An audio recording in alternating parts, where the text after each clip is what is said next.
começar aqui, né? Hoje, como eu falei, nós vamos falar um pouco, ver os detalhes sobre conversores analógicos digital. Tem várias apresentações. Essa primeira seria sobre os tipos de conversores que nós temos, os principais tipos. Então, esse é um símbolo, né, digamos, de um conversor analógico digital. A gente tem uma entrada analógica. Mais para frente ainda hoje eu vou falar sobre os tipos de entrada. Então essa aqui é uma entrada single-ended, mas não necessariamente elas uma entrada só, assim, né? E o conversor vai converter sinal analógico para um número digital, né? Além disso, nós temos que alimentar o conversor. Eles usam uma tensão de referência. Isso é muito importante porque essa tensão de referência que vai servir como fundo, né, de escala para o nosso conversor. E nós temos na parte digital um relógio que vai fazer tanto essa parte de interface, né, que está aqui, com o controlador, quanto vai ser utilizado também para fazer o escalonamento do tempo, né, da sequência de conversão do ADC. O conversor digital mais simples que nós temos na verdade, um circuito comparador. Então, a gente tem uma entrada analógica e esse conversor ele vai falar que a saída vai ter uma saída 1 se essa entrada analógica for acima de um determinado valor, e vai ser 0 se ela for, a saída vai ser 0 se a entrada for abaixo desse valor. Muitas vezes a gente tem uma certa esterese aqui para poder prevenir que o sinal fique chaveando, né, para cima e para baixo. E esse conversor simples, né, de um bit só, ele é utilizado em várias dos conversores mais avançados. Então, é interessante começar falando dele. Nesse gráfico aqui, a gente vê os principais tipos de conversores e os que eu vou tratar hoje.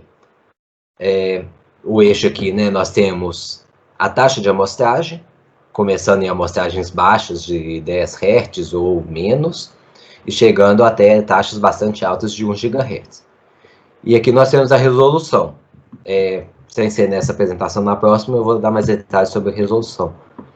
Mas quanto maior a resolução do ADC, menor a tensão, né, que ele consegue apontar. Resolução não é exatamente a precisão, mas quanto maior a resolução do ADC, também a precisão vai acabar sendo maior, principalmente quando a gente tem saltos grandes, né? O que nós vemos aqui? Que nas baixas taxas de amostragem para média taxas de amostragem, os conversores sigma-delta eles dominam. Aqui é tido como medidas industriais, porque tem em consideração medidas de temperatura, pressão, enfim, grandezas físicas que variam lentamente com o tempo. Quando a gente entra na faixa de interesse da eletrônica de potência, que digamos aqui entre os 10 e os 10 kHz até os 10 MHz, nós temos uma oferta grande de conversores SAR, que é Successive Approximation, ou seja, associações sucessivas, mas também os conversores sigma-delta ainda são uma opção. E à medida que a frequência vai aumentando, aí começa a ser dominado pelos conversores do tipo pipeline. Eu vou falar sobre esses 3 tipos de conversores logo a seguir. Bem, vamos começar com o conversor de aproximações sucessivas. Esse aqui é o diagrama de bloco deles. Ele tem, na entrada do sinal analógico, um circuito de sample and hold. O que esse circuito faz? Ele tem um capacitor na entrada, que durante um tempo a chave vai conectar a entrada analógica a esse capacitor, de forma que o capacitor vai carregar com a tensão da entrada analógica. Então, esse circuito abre e a tensão que fica armazenada nesse capacitor é a tensão que vai ser efetivamente convertida para um sinal digital. E como é que funciona esse conversor? Ele tem um comparador daquele tipo, né, de single bit, mas na verdade o nível que esse comparador vai, a referência, né, que esse comparador vai utilizar é um valor variável que vai vir de um conversor digital analógico. E aí a conversão funciona da seguinte forma. Primeiro, todos os bits de saída são zero, exceto o bit mais significativo, que vai corresponder à metade da escala. Acho que é melhor eu mostrar isso aqui. Então, digamos, ele vai começar testando o bit mais significativo. Então, digamos, a gente tem a entrada que é o número 45. Ele testa, né, como a gente está usando só o bit mais significativo como 1, a nossa referência aqui do comparador vai ser metade da tensão de referência do ADC. Se a tensão for maior do que essa tensão de referência, ele vai manter esse bit mais significativo como 1. Se ela for menor, então ele vai pegar esse bit mais significativo e colocar em 0 e mudar para 1 o segundo bit mais significativo. Acho que mostrando aqui, agora vai ficar mais claro. Então ele começa com o bit mais significativo, que é o 32. É maior do que 32? Sim. Então ele mantém o 32. E aí ele vai para o próximo bit mais significativo, que é o 16. E testa, é maior do que 32 mais 16, 48? Como a gente tem 45? Não, é menor. Então ele rejeita o 16. E ele vai fazendo assim de formas sucessivas, cada hora testando e andando um bit para a direita, né? Ele começa no bit mais significativo e vai andando à direita até chegar no bit menos significativo. E à medida que ele vai fazendo isso, ele vai chegar no valor binário que corresponde àquele número 45, nesse caso aqui. Então esse é o conversor do tipo SAR. O escalonamento de tempo, né, desse conversor, ele tem uma entrada em que o usuário ele faz o gatilho, né, para ele começar a converter. Então ele detecta essa, digamos, ele detecta essa transição negativa aqui desse sinal. E aí ele tem um tempinho em que o circuito de sample and hold ele fica no modo sample, de forma que o capacitor na entrada ele carrega. E após esse tempo, né, de abertura, ele vem, o sample and hold fica na opção hold, e aí a conversão propriamente começa. Então ele vai fazer a conversão. Nesse tempo, a saída digital pode ficar chaveando, e depois do tempo de conversão, ele vai ter na saída o valor válido. Então vocês vão ver, né, do datasheet, passei demais. No datasheet vocês vão ver que tem informações sobre o tempo mínimo que o sample and hold tem que ficar no modo sample, né, que tem que amostrar. Depois te fala qual que é o tempo de conversão. E é importante ressaltar que os dados aqui, durante a conversão, os dados são lixo, né? Você não pode usar esses dados como um valor válido. E aí ele faz uma conversão, depois que ele tiver com o resultado pronto, você já pode fazer a próxima. E aí ele vai fazer, assim, de forma serial, as conversões. Então esse é o conversor do tipo SAR. Uma outra forma de estratégia de conversão seria os conversores do tipo flash, ou então paralelo, que são também conhecidos como termômetro. Como é que é isso? Ele usa dois N-1 comparadores, onde N é o número, a resolução, né, que a gente tem, e ele usa uma cadeia aqui de divisor de resistores, né, divisores resistivos, para que cada comparador aqui teste um valor um pouquinho maior do que o anterior. Então, esse aqui está testando se a entrada é maior do que meio bit não significativo, esse aqui 1,5, 2,5, 3,5 e tal. O que acontece?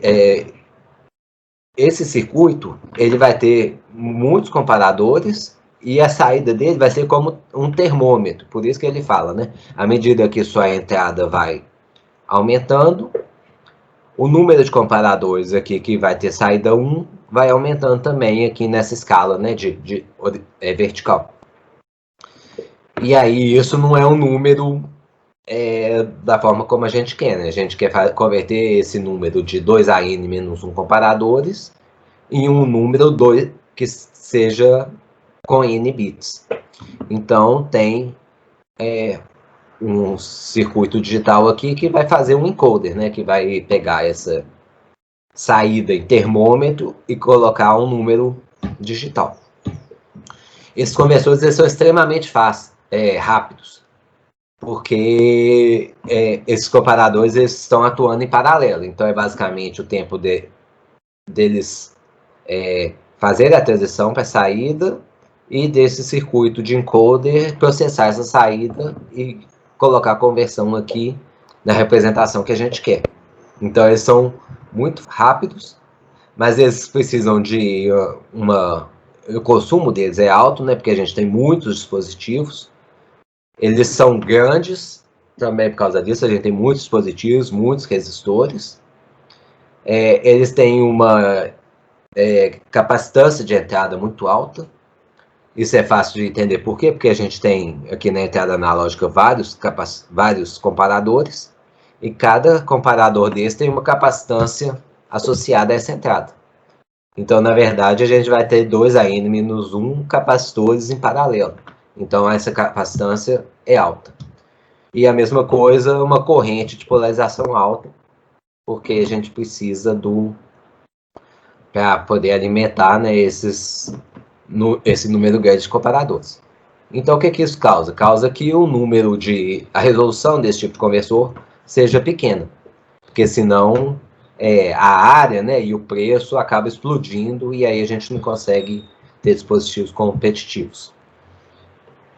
O conversor do tipo subrange, ele é um conversor, na verdade, 2 ou mais conversores em paralelo, mas ele ele troca um circuito mais simples por uma conversão mais lenta. Como é que ele funciona? Ele tem uma entrada analógica, um circuito sample and hold, e ele tem 2 conversores flash. Então aqui é um conversor flash e aqui é um outro conversor flash. Por exemplo, de 3 bits. E aqui de 3 bits. Primeiro, esse conversor flash vai fazer a conversão. Lembrando que ele é rápido, ele faz a conversão rápido. E aí a gente usa um conversor digital analógico para produzir uma tensão analógica que vai ser equivalente a essa saída. O que a gente vai ter aqui, então? A gente vai ter o erro, né, o resíduo. E aí esse resíduo, ele é amplificado e passa por um novo conversor do tipo flash. Então, esse conversor daqui tem... a saída dele seriam os 3 bits mais significativos. E o outro conversor da saída aqui, os 3 bits menos significativos. Então, a gente está conseguindo 6 bits de resolução, mas, na verdade, se vocês olharem aqui, né, se fosse um conversor paralelo, seria 2AN menos 1, número de comparadores. E como a gente usa aqui no subrange 2 conversores flash, né, de 3 bits, a gente vai ter 2 a 3 menos 1, 2 vezes isso, né? Então, a gente tem um número de porta menor. Então, o subrange, ele faz ele tem esse trade-off, né, esse compromisso aí, entre velocidade e complexidade. Mas notem que esse aqui ainda né? Enquanto esse conversor está convertendo, esse está parado. Quando ele termina de converter e aí esse sinal estabiliza, este outro flash vai converter e esse aqui está parado. Então ele acaba tendo uma taxa de amostragem mais baixa. Uma solução para isso seria utilizar o subrange, que seria, né, aqui tem um ADC e aqui tem outro ADC, mas colocar no meio outro circuito de sample and hold. Então seria aqui, olha, em vez de ter simplesmente o ganho, a gente tem um sample and hold. O que isso nos possibilita?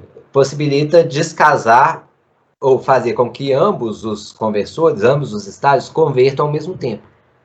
Então, o sinal amostra, esse aqui converte, esse aqui está parado.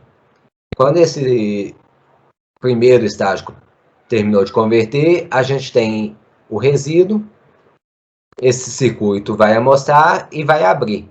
Enquanto esse faz a conversão desse primeiro resíduo, o primeiro estágio pode já começar a converter a próxima amostra. Então, a gente teria uma sequência como essa. Digamos que a gente tem vários estágios. Então, ele amostra, para, amostra, para, amostra, para, amostra, para. E a gente teria sempre, né, isso, os dados vão avançando, né, na cadeia de processamento. E a gente tem na saída, com uma taxa alta, o valor que a representação digital do valor analógico. O problema é que quando a gente adiciona esse pipeline, a gente tem um atraso, né? Então, apesar de ter uma taxa de amostragem muito alta, o atraso desses conversores serão de alguns ciclos. Então, a gente não usaria tanto isso na eletrônica de potência, mas se usasse, tem que tomar mais cuidado, né? A amostra que a gente vai pegar, que está disponível, ela é de alguns ciclos de amostragem para trás. Então, está adicionando um atraso no loop de controle, que tem que ser levado em conta. Até aqui tudo certo, gente? Alguém tem alguma dúvida? Ô, professor, eu tenho duas dúvidas. Naquele primeiro slide, você tinha mostrado três tipos de conversor, né? O Sigma Delta, o de aproximações sucessivas e o pipeline. Aí depois o senhor mostrou o Flash. O Flash, na verdade, ele é um subtipo de algum desses três, ou ele é só um conversor elementar que não se usa, mas que se usa para fazer o pipeline? Eu acho que o Flash tem aplicação limitada. Ele é mais como um pouco eu mostrei o single bit, como se fosse assim, um módulo que é base para outros tipos de conversor. Eu acho que o Flash acaba sendo uma base para esse sub-ranging e para o pipeline. Ah, entendi. Você até encontra conversores Flash, mas eu acho que eles não são tão utilizados assim. Bem, então, o próximo tipo de conversor que eu quero falar para vocês é o Sigma Delta. Os Sigma Delta, eles são conversados nesse PCM, Pulse Code Modulation. Né? Ele surgiu através da ideia do PCM. E qual que é a ideia do PCM? É transmitir não o sinal em si, mas as variações. De forma que, utilizando, né, filtro digital depois, você consegue remontar o seu sinal analógico. Então, a saída dele, na verdade, não vai ser um número de 12, 18 bits, ou enfim, da resolução que você quer. Ele vai ser, na verdade, um trem de pulso 0, 1. E à medida que você vai contando quantos zeros, quantos uns aparecem, você consegue saber qual que é a sua entrada analógica. Então funciona, né? O PCM funciona assim, a gente tem o sinal analógico subtraído de uma representação digital, o valor analógico da representação digital, então passando por um conversor digital analógico, né, integrando, a gente teria qual seria o valor esperado, e isso é comparado com zero, então a gente vai fazer com que a tendência de que esse valor aqui, né, a saída, tenda a zero, porque se a entrada digital for maior, esse meu comparador vai produzir uns até que ele chegue mais ou menos no mesmo nível. Então, essa é a filosofia por trás. Vocês podem ver que a gente tem aqui, ó, por exemplo, nessa representação em contínuo aqui, o sinal analógico, e o digital de 0 a 1 seriam esses cadinhos aqui. Essa estratégia tem um problema que a gente tem uma limitação na inclinação máxima do sinal. Então, se o meu sinal analógico tem variações muito rápidas, a saída digital vai demorar para conseguir acompanhar. Isso faz com que nós tenhamos um limite na taxa de amostragem de aproximadamente, que tem que ser maior do que 20 vezes a frequência de Nyquist. Então, isso causou com que essa estratégia PCM não tenha sido muito utilizada. Mas os moduladores sigma-delta, na verdade, eles são uma variação disso, que é justamente o que a gente vai ver aqui nesse slide, que é muito parecido com os moduladores que eu mostrei, né, no slide anterior, mas com uma diferença importante. A gente está integrando aqui não a saída digital, mas o erro. Então, a integral saiu daqui, né, e veio para cá. E a gente, então, começa a integrar o erro, de forma que a gente resolve esse problema, né? E também tem um efeito muito benéfico que é conhecido como noise shaping, que eu vou falar para vocês agora. E aí, só para a entrada, a saída do conversor sigma-delta, né, do modulador, não é tão fácil de entender. Porque, na verdade, como eu falei, ela não é um valor fixo, com um número fixo de bits. Ela é um trem de pulsos. E nós utilizaremos de filtros digitais para poder fazer essa conversão desse trem de pulsos para uma representação numérica. Essa representação também é interessante porque, dependendo do seu filtro, ela vai ter um valor. Então, a gente pode fazer um filtro com que a saída seja de 12 bits. Ou então um filtro que a saída seja 18 bits ou 24 bits. Claro que o que vai acontecer? À medida que a resolução aumenta, o número de bits aumenta, esse filtro vai demorar mais tempo para ter o resultado. Então, a gente tem no filtro digital essa escolha de compromisso, né? Amostragem, tempo de produção do conteúdo, para a resolução, para a precisão, né? Que a gente também acaba tendo precisão, porque a gente vai filtrar mais o ruído. Então, esse seria um conversor com um bit só, né? O DAC de um bit só, e poderia ter de vários bits, que a gente está usando aqui mais uma vez o conversor flash, tá vendo? Eu vou passar para vocês só a ideia básica do sigma-delta. A gente não vai entrar em detalhes, não. Quem tiver interesse, eu posso passar uma referência. E a saída do conversor, olha, por exemplo, se a gente tem uma tensão zero, que seria, nesse caso, o meio da escala, a saída vai ficar oscilando entre 0 e 1. Porque ele está 0, acaba que essa entrada aqui, o erro sobe, né? Então ele vai subir e vai chegar na própria conversão, então vai dar 1, e ele vai ficar oscilando entre 0, 1, 0, 1, 0, 1, no meio da escala. Quando ele está na metade do VREF, aí a gente tem mais uns do que 0. Se a gente tivesse no menos VREF sobre 2, a gente teria mais zeros do que 1. Então, esse filtro digital vai, de certa forma, contar quantos zeros e quantos uns e conseguir fazer a representação digital do número.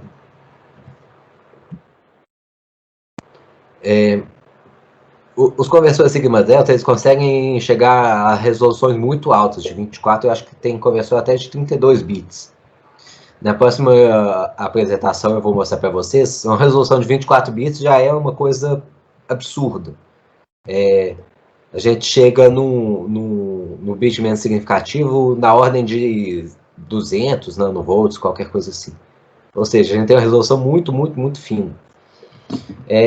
Isso acontece o quê? Quando a gente tem um ADC, nós temos um erro de quantização.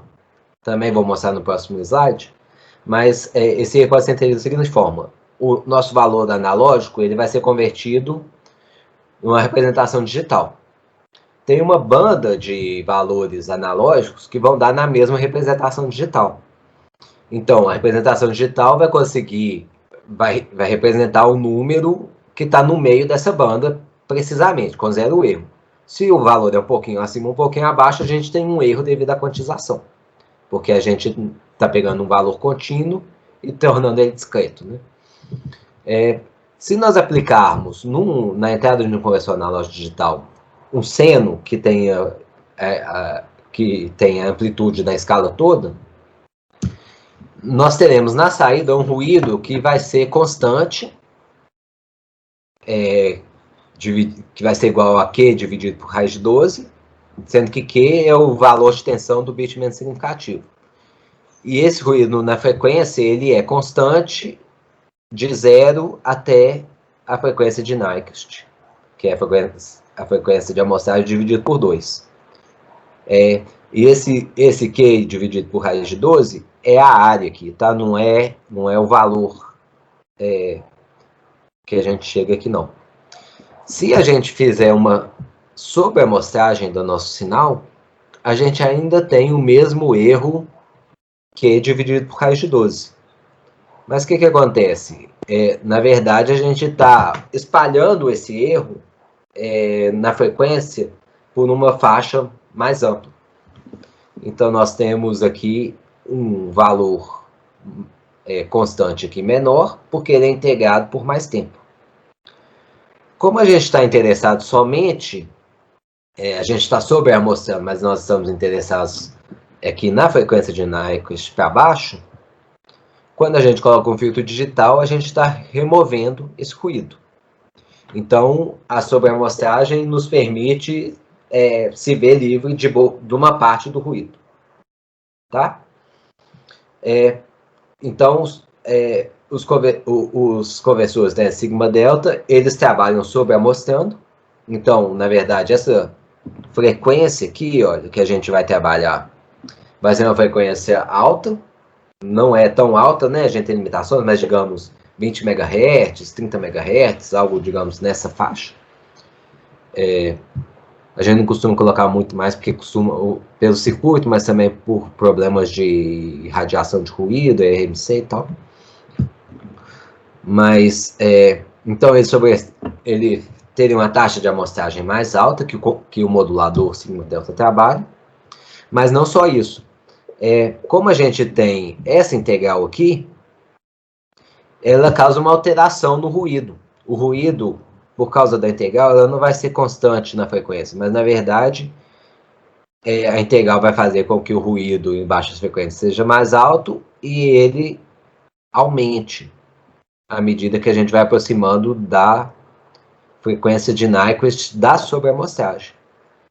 Como a gente está interessado somente nessa banda de passagem aqui, e a gente tem esse filtro digital, boa parte do ruído vai ser removido do nosso sinal.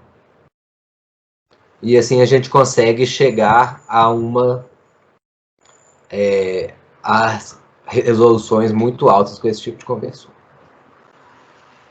É interessante notar aqui, o sigma delta, o conversor do tipo SAR, ele mede a tensão no momento bem determinado, né? Enquanto o circuito sample and hold está amostrando, ele está carregando o capacitor.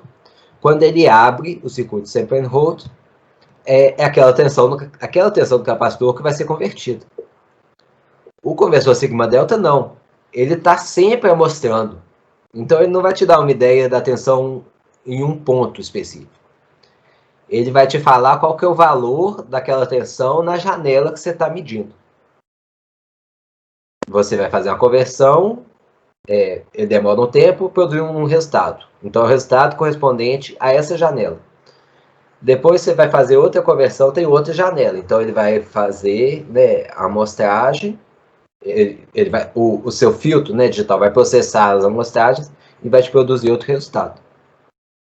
Então, tem essa diferença também, né, do que ele está convertendo, que é importante.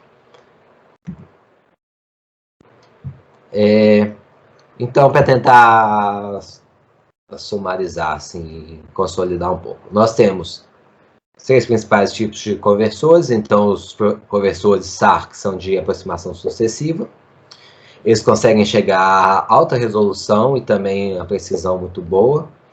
Eles consomem pouca energia, eles utilizam, tem uma área, né, de silício pequena, e naquele gráfico que eu mostrei para vocês, mostra os conversores SAR, eu já nem lembro, mais 12 bits e tal. Na verdade, a gente tem conversores SAR que chegam a resoluções bastante altas, eu acho que 18 com certeza, talvez até 24. Então, tecnologia, claro, né, vai evoluindo.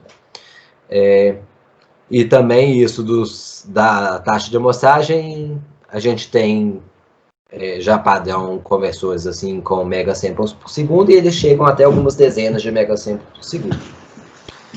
O que muitas vezes acontece com esse tipo de conversor é que ele tem a entrada multiplexada. Então você tem vários pinos que são conectados ao mesmo conversor.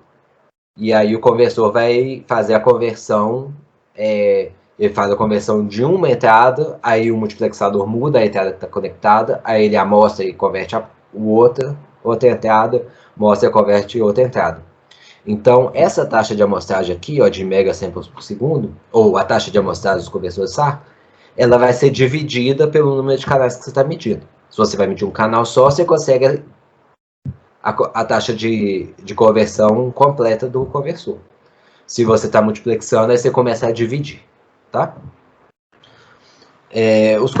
O tipo SAR, como ele usa uma área pequena, ele é o tipo de conversor que normalmente está integrado em chips de microcontroladores, por exemplo. Os conversores do tipo pipeline, não é tanto, né, a gente não usa muito eles, mas eles chegam a taxas de amostragem muito altas, até gigahertz. Eles precisam de uma área grande, então são conversores mais caros. Eles têm a resolução limitada por aquela questão da área, né, do conversor flash. E ele pode ter códigos faltantes e saltos. Eu vou falar também sobre isso na próxima apresentação. Os conversores Sigma Delta, eles conseguem alcançar resoluções muito altas, como eu falei, até 32 bits, que é algo absurdo. Eles são muito integrados, são circuitos simples, né? Se você olhar a parte analógica dele, é um comparador, depois é quase tudo digital. E eles têm um custo baixo, embora como a gente tem essa parte, né, de amostragem dele, que o filtro vai processando o trem de pulsos e depois cospe um sinal, uma medição, a gente tem essa latência, né? O conversor SAR, ele amostra, faz a conversão, logo após essa conversão você já tem o sinal. O Sigma Delta, principalmente quando você quer resoluções mais altas, esse tempo de processamento vai ser mais alto. E é isso.